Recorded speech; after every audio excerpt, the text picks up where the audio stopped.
पूजा करे गेलियै जी शिवा गुरु तोहारो मंदिलवा जी। आजी पूजा करके अलियै जी शिवा गुरु पानी ओ घरवा जी। आजी पूजा करके अलियै जी शिवा गुरु पानी ओ घरवा जी।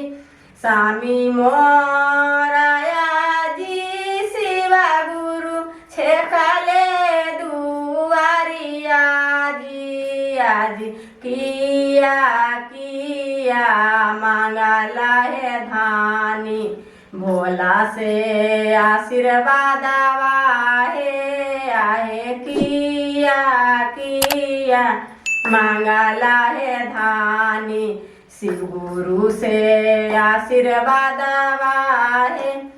तोहरा ला मंगली जी स्वामी रोजी रोजागरवा जी। आजी आपने ला मंगली जी स्वामी 16 सिंगारवा जी। आजी आपने ला मंगली जी स्वामी 16 सिंगारवा जी। पूजा कर गेलियो जी शिवा गुरु पूजा कर गेलियो जी शिवा गुरु तोहारो मंदिलवा जी। आजी पूजा करके अलियो जी शिवा गुरु पानी ओ घरवा जी। आजी पूजा करके अलियो जी शिवा गुरु पानी ओ घरवा जी। पूजा करके अलियो जी शिवा गुरु पानी ओ घरवा जी। बेटा मोरया जी शिवा गुरु छेकले दुआरिया जी। आजी किया किया मांगला गे मामी शिवा गुरु से आशीर्वाद आगे आगे। किया किया मांगला गे मामी भोला से आशीर्वाद आगे। तोरा ला मंगलियो बेटा सारा बिसनाऊ करिया हो पू तोहिया ला मंगनु हो बेटा 16 सिंगारवा हो पू ताहिया ला मंगनु हो बेटा 16 सिंगारवा हो।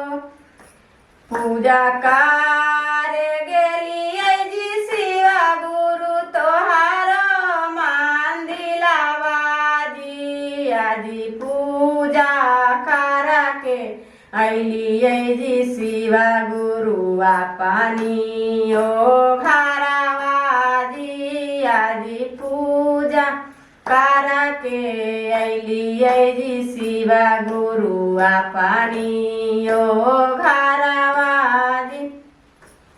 नंदा मोरया जी शिवा गुरु छेकले दुआरिया जी।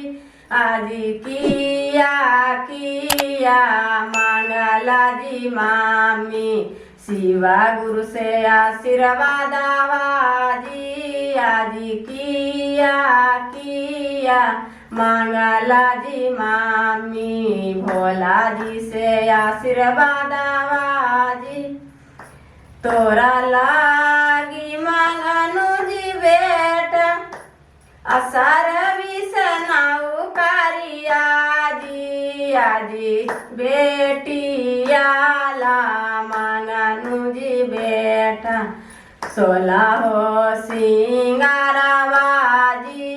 आजी बेटिया वाला मांगनु हो बेटा सोला हो सिंगारवा हो पूजा कर गेलियो जी शिवा गुरु तोहारो मंदिलावा जी पूजा कर के अलियो जी शिवा गुरु पानी ओ घरवा जी पूजा कर के अलियो जी शिवा गुरु पानी ओ